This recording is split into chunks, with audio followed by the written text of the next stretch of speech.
Right, so let's have a chat about the FBI crime statistics, which I will try to do very carefully and sensibly. So if you're watching on the big red censorship platform, hopefully you get to see all of this, but don't be terribly surprised if you have to come over to lotuseats.com to watch the whole thing. But I will try and do it sensibly. Right, so thanks very much to Cremier? where's my mouse thing? Right, this chap. It's Cremier. This is, well, I found out about it via Carl, who found out about it by this chap. So, but he links through to the sort of the main statistics. Now, before I come on to tell you the utterly surprising things that you might find in the FBI crime stats, I'm just going to very quickly mention the Islander magazine, second edition, has come out. If you want to get it, you've got a week, maybe a little bit more, but you've got a week in order to order your copy. So don't delay on that. Right, so FBI crime stats. Let's see if this thing works. No, does your mouse work? Can I have a mouse? Well, but pass us that one. Pass us that one. So I haven't got it turned on. Oh, that's probably why. Right, so overall crime stats. Now, there's a whole bunch of stuff in here. Let's start with a bit of homicide, shall we? Because it gives the same sort of thing. So it gives various breakdown by age. I think I'll give you a graph on that instead because that's a little bit easier. We've got the breakdown by sex, where I had some observation. How do we turn off this dark mode business? Because I can't see anything. Hang on, people are just turning. There we go. Right, there we go. So there's the breakdown by sex. They give us a breakdown by race. Oh, do they? Which is a lot more balanced than these FBI crime stats normally look. Between the big breakdown between the black and the white crime. Although then you notice that there is an ethnicity tab, and what they've done is they've included Hispanic into white. Right. So I then had to manually pull that back out again in order to get to something a bit more useful. Even if Hispanics are packaged into the white statistic here, yes, I can't help but notice that would be about, 80% of the United States?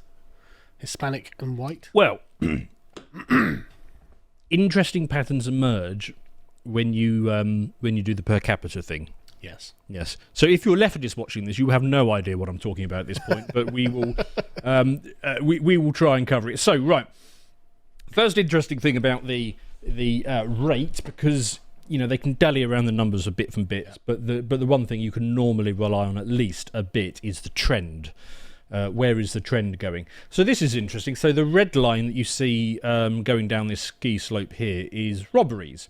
So pleasingly, that has been going down quite nicely. So just a thing on this, I wonder if that dovetails with the legalization of petty theft. Oh yes, it might do. Yeah. Because it's like, well, why would we rob a person on the street when we just smash and grab? Well, you don't even need to smash and grab. You just need to wander into the supermarket, casually load up a trolley, and then push it out, and they're not allowed to stop you. Yeah. So yes, so robberies have been going down quite significantly. The old homicides and aggravated assaults. Look at that spike over the COVID era. Yeah, that's weird, isn't it? Why did it go up so much during COVID?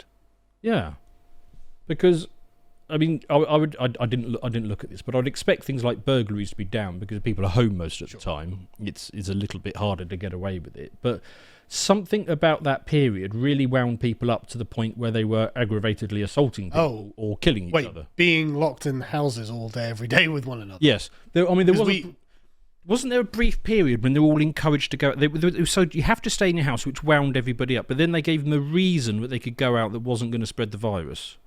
They may have done, but this may well be about domestic assaults, basically. No, I'm thinking of BLM, that was it. Oh, yeah. Good. Yes. So they're allowed to go out for that and rampage through the streets. But we're assuming this is strangers attacking each other. It might not be. Well, let me go back to the previous one. They do have that breakdown. Oh, okay. Right, so... here we go. Relationship to the offender. Oh, wow. Unknown's quite high. Yeah, unknown is high. Okay. Acquaintances is the next highest categories. Then stranger. Right, so actually, friend, girlfriend, wife, they're actually all very, very low. Yes. 53,000 just strangers. Yes, and sometimes people are killed by their their father, their girlfriend, But they're all, that's probably about 10,000 in total. Yes, it's very much the long end of the tail of the data. Yeah, very much. But yes, most of these do go in the unknown. In fact, that's the big problem with this data is that a lot gets shoved into the unknown category. But I did some thinking about that. But I will come back to my thinking on that. Right. So yeah, massive spike in violence and homicide over the lockdown period, somewhat alleviated by being allowed outside to do the BLM rioting and burning and stuff like that. So I thought that was interesting. Age. I think there are 90 plus. Why is there a spike on 90 plus? The blue line is victim. So no, it's not. It's offenders. Oh yeah. Oh, that's right. When people get to about 100, it's like, I've had enough. It's interesting. I'm just going strapped. I glanced at that and I assumed it was the other way around, but you're right. Yeah, people get to 90 and they're like, okay, I've had it. Next time there's some eco protesters blocking my way, I'm just gonna whatever it is. How are 90-year-olds committing so much homicide? Yeah, that is interesting. It's 100 years old, and you're just like, I'm going out. And it's significantly higher than. I mean, I suppose it's 90 plus. So, I mean, between 80 and 89, it's quite low because it's only 9 years. Whereas 90 plus could be anything up to 150 or something. Oh yeah. So I suppose that's one. It's not a very good excuse. I mean, honestly, it's remarkable that they're capable of it. Yeah. I mean, it's kind of low-key impressive to be honest. Maybe there's a problem with the data that's translated here. That can't be correct. Maybe an extra zero has been added on. Let's go. Maybe the guy who put the chart together, because it was that Cremulux guy who put the chart. Maybe he mixed around offenders and victims. Let's look at the actual data because where is it? Age. Here we go. It's the first tab. Yeah, that can't be correct. So, offender age, show more, is it? Show more. And show. Yeah, more. 71. Right. He must have included an extra zero on there by accident or something. Yeah, 90 plus. Yeah. 90 plus. Right. Yeah, there's not a. Yeah, right. I think he's got that mixed around the other way or something. But anyway, apart from that one anomaly, not terribly surprising that young men. Yes. And I'm assuming that most of these offenders are men. Well, it shows there's a real sweet spot for crime. Yeah. There's basically mid-20s. Yeah. In your 20s, you get a little bit murdery. From the looks of this, right? And that's consistent with the rest of the data we'll look at in a minute. It's basically young men doing the dying and the killing, which is interesting. I was initially thrown off by this because you've got this category here, 10 to 19, and I assumed it was continuous, and I thought, bloody hell, the 10-year-olds are doing a lot of killing. That was confusing. But actually, no, they're just lumping everybody from 10 to 19 on this data point. 18-year-old gangsters who are it's going to be 18-year-olds, isn't it? Like 17 and 18-year-olds, but that's quite high. But this right here, I can't help but think, if we had a society that didn't villainize men to the extent it does, that didn't make it as easy as it is for women to make the main provider the state as opposed to a husband, and basically you had more fathers in the house, that's what I'm driving at, I can't help but think that this, because it's very much skewed to young men. Yes. So it's men who are finding out what they are in life, what their nature is, and it's these young men that are doing all the murdering. If you had fathers in the home, I can't help but think this would be significantly reduced. Yeah, I think so. And the other factor, of course, is schools as well. Schools have moved from a model of masculine-led, sort of masculine authority, to the women sort of led. I'm at the point where I think a segregated education is probably a good thing. Yes. Yes. I think there should be boys' schools run by men, and girls' schools run by women, and I think you get better outcomes from those. Yeah, and I think that's true, because I remember reading a psychological something years ago, and it was basically saying that part of the reason for higher crime rates amongst young men who are raised by their mothers, is because you find the same instruction coming from a mother emasculating, whereas you wouldn't from a man. Yeah. So if your mother is telling you to do something, it's a bit emasculating if you were like a 17-year-old or 18-year-old. But if it's your father telling it, you just accept it. I think there's also areas of life which women aren't very well versed in, to be honest. And I think interpersonal violence between young men is one of those things. And so but I mean, they have to learn it themselves. But there's also something in the way that men give authority as well that is different. I mean, I've noticed this. I mean, I've got 2 girls, so it's a fraction of the problem it would be, I'm sure, if I had boys. But like when they're fighting between themselves, if it's the mother who's looking after them, and something happens, she say, "Okay, well, tell me what happened. Okay, what did you do?" And what it promotes is this victimization thing. Oh, she did that to me. She did that to me, and then I'm such a victim and stuff like that. Whereas when I'm looking after them, I just say, "Look, I don't care who did what. I want you to stop it. It stops now. Yeah. It stops." Right. And when I'm looking after them, there is, and they're not too bad, to be fair, but there's just so much less squabbling when I'm in charge. I've noticed something similar. And my older son's 9, and already my wife is complaining to me that he's just not doing as she tells him. Yeah. And so I have to go in and, like, you know, big and angry, like, you do. If your mother says it, you can take it as if it's come from my mouth, son, because I'm going to come in and punish you if you don't. So get on with it. And, you know, and I see him like, oh, okay, yeah, fair enough. And like, I don't want to have to use the dad voice, but it works. But it works, and sometimes you have to use it. Yeah. And women just don't have a dad voice. They just don't have the depth of the chest or whatever is required.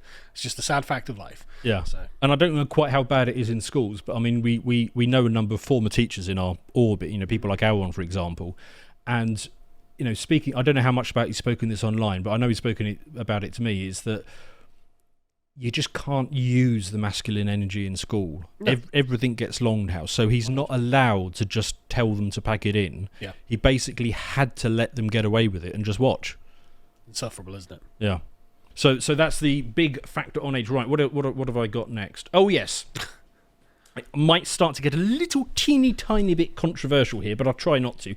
So this is homicides by sex. And as you can see there, men are doing a lot more of the killing. They're also doing a lot more of the dying, but they're doing a lot more of the killing. Now, in this one, we've got unknown and non-specified. I'm not sure. This is gonna sound like a weird question. Yeah. How are there more offenders than victims? Because 2 people can kill 1 person, presumably. Oh, right. Okay. All right. Yeah, fair enough. Could be that. I don't know. I didn't check. Right. Now, anyway, so I took these numbers, and this I get into. There's a lot more when we get to the race question. But okay, sex. So here we are, murders. So I stripped out all the unknowns and the non-specified. And when you do that, the offenders for murder are 88%, and the what was that, 14? 12%. Yeah, maybe I left in a legacy because of the unknown or something like that. But anyway, so the offender race is quite clearly male. Yeah. And then I thought, and don't get upset, please, because I'm not saying this. I'm just saying that some people say this. Some people class abortion as murder. Some people do, yeah. So I added that back in. Right. When you do that... That changes the numbers somewhat, does it? So before it was 88% male, it drops to 10% male. So I added in back the... that's rapes down here. That's I added back in the million abortions. And when you add back in the million abortions a year, murders are now 93% female. So just to be very formal about this, yes, abortion is not legally murder. No, I'm not saying it is. And so I think the from a very formal perspective, the first statistics are the quote unquote correct one. Oh, absolutely. So. I'm just noting that some people would say that, and if that is your... those wrong people would say that, well... If that is your perspective, then women are doing 93% of the murders, which turns it around quite a bit. Where do you stand on abortion, if that's not too much? I hate it. Right. Because as a young man, I used to be pro-choice, because I believed all of the stuff about they're just a clump of cells and it doesn't matter and stuff like that. And then, in fact, I put the photo up. That's my first child at 18 weeks. Not a clump of cells. It's not a clump of cells, and that's just a still image. And you don't see it very well. You don't see the arms and legs, but they're absolutely there. You can see his toes at the bottom there. I mean, the legs are a bit curled up, but it is a properly proportioned body, and you could see the hand clenching and unclenching. You could see the legs stretching every now and again, and the toes wiggling, and you could see the head turning. I mean, and that was at 18 weeks. Now, I went into that scan expecting it to be just a blob. Yeah, no, it's a person, and it was a person. Yeah. So I then moved to being pro-life. After having my first... Just a quick thing. My wife got these 3D scans done when she was pregnant. And so you get like a genuine, it's almost like a photograph of their little baby face in the womb. And it's adorable. She's got some on the walls and stuff. You know, and it's like, this is not... they're not. It's not. It's not what they are saying. It really. It's a person quite early. It really is a person, even at just 18 weeks. Which is really and the thing as well. I mean, you probably remember your wife telling you how the baby's acting when it's inside her. Yeah. The personality is already there. Yes. Like my middle son kicked a lot more than the others. Yes. And I tell you what, it shows now. He's a real talent. Yeah. Well, and it's slight detail, but that's how I went from being pro-choice to being pro-life. I've moved on since then. I now think, because I've developed my thinking, I now think that abortion should be banned in red voting areas and mandatory in blue voting areas. So unironically, the current policy. Yes. Right. Anyway, slight detour aside. So so the murder by sex changes quite significantly when you add back in abortion. Right. What about rapes? Because that should be fairly unambiguous, shouldn't it? So. Rape victims. Right, okay, that's interesting, because perpetrators surely... I mean, English law, British law, doesn't recognise that a woman can rape a man. That's penetrative via the genitals. I mean, to be fair, most of those are probably going to be men raping men. True, yeah. So, But is there not going to be I can't see the bottom of the table. Is there a female perpetrator? Oh, we would have to go to the... Let's go back to the... data, the original data, because I'm reasonably sure the British law doesn't recognise that. Yeah. So let's see, crime, all violent crime, just rape. Scroll down to sex. Let me see. So there's still 19,000 females. Okay, so yeah, presumably US law does allow for females to rape males. In fact, I think it can be a thing in this country if it is somebody whose care you are in. So, for example, if a teacher has consensual sex with an underage student, that's automatically rape. Right. And if a female prison guard has sex with a male prisoner, that's also automatically rape. So I think UK law allows that. Right, okay. I'd have to double check me. Yes. Fact check me on that in the comments. Yes. But anyway, going back to my data, on rape... so it is overwhelmingly female victims, but what I then did was I added back in prison rapes. And that changes the picture, because there were about 1.2 million, and these are estimates because you have to take... What's going on? I'm moving it so I can see it. Right, okay. That's including prison. So they actually keep prison rape separate from normal rape? Yeah, so the FBI statistics only include crimes that happen outside of prison. If you include crimes that happen inside a prison, then it turns out that America is probably the only country in the world where male rapes outnumber female rapes. Jesus. Quite significantly as well. 70% of the victims are male in the US when you add that back in. So, yes, that was interesting. Should be working. Okay, right. I will now go to... and I'm going to try even more to keep this non-spicy.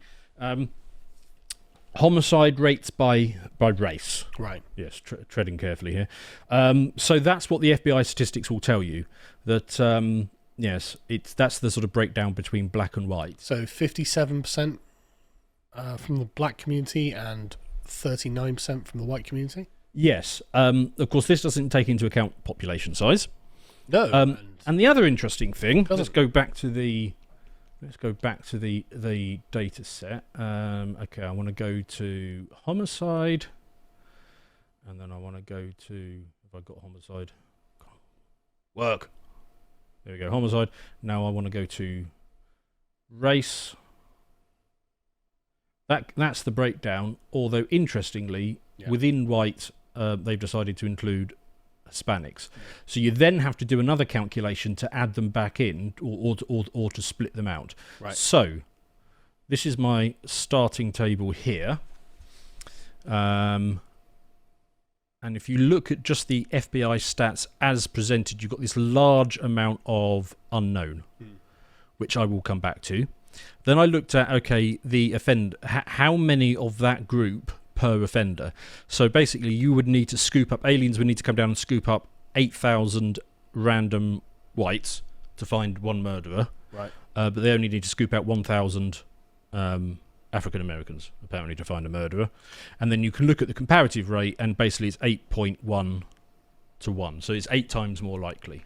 So I understand why you would do that. Yes. But I know that there are people on the internet who do not understand why you would do that. And they would say, yes, but the one number is bigger than the other number. And I think... And you know what? Okay. Yes. Well, one thing that intelligent people have trouble with is modelling the mindset of a thick person. Yes. Right. So okay, let's go down to that. Okay. So looking at this, then, if we go to offender race, which number is bigger than the other number? Right. So we don't even need to worry about per capita now. Yes. Now we just accept that one community has 50% higher than the other community on pure numbers, just the raw amount alone. Well, on the FBI numbers as presented, it gets worse.